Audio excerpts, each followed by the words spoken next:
So now we just want to go back to that conversation before we went into the meeting you Yeah, asked yeah, me about. yeah. I think, what was your specific question, just so I know I'm answering it right? All right, so really, you have these, Muslim countries that will invade, another land and say, hey, convert or die, convert or be killed. There's freedom of religion, basically. there's no freedom of religion. It's do this or die. I mean, that's not really a choice at all. Yeah, so Islam is completely 180 degrees contradictory to what these guys are doing or saying if they do that. Because in the Quran it's very clear, no compulsion in religion, no compulsion in faith. Truth is apparent from falsehood. There's always a choice involved. Human will and human choice is paramount to belief. So if that's taken away, if human choice is taken away, if there's coercion, it completely contradicts the whole purpose of faith. That's number one. Number two, the Prophet in his first nation state that he established, the Constitution, it was a written Constitution, and it was so clear, giving the rights to every citizen, including every citizen in terms of their freedom of religion, including even idol worshippers. People were worshiping idols of polytheists. Really? Yeah. So, I mean, idol worshippers, Christians were around at this time, I'm sure, as well. Christians Buddhists. In the Arabian Peninsula, yeah. In fact, the Prophet, peace and blessings upon him, at his time, there were Zoroastrians or worshippers of fire that lived in the Arabian Peninsula under his rule, and they were left as co-citizens completely like everyone else.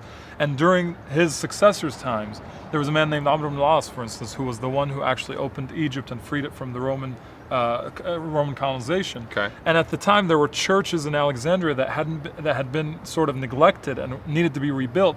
He asked for state money from the Arabian Peninsula to rebuild the Christian churches for the Egyptian Coptics, because that was their faith. Really? Yeah, absolutely. And well, how do you have these situations like with the Taliban, destroying, Buddhist temples and stuff like that? Like how can they take that?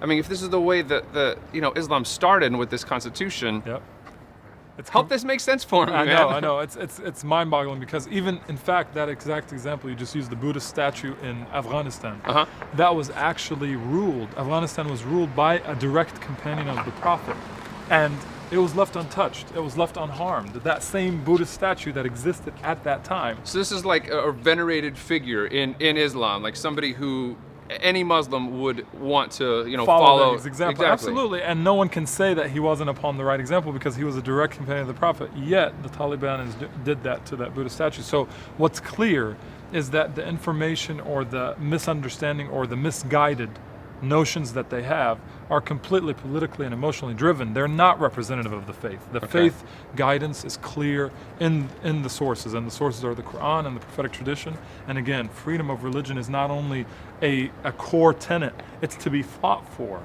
in order to establish it in whatever situation that Muslims are part of. All right. I got one I think I can stump you with, though. All right. Speaking of the Taliban, how they treat women. How other, Muslims have been, treating women. Yes. Help me understand. All right. What is the actual teachings? I want to do that. I'm not running away from the question, but we've got to go to our next meeting. So let's do this. All right. I think this is a good one for us to start on our next conversation. I want to kind of continue these conversations. Okay. All right. I'm going to stump you on one of these. All right. I appreciate it. All right, man.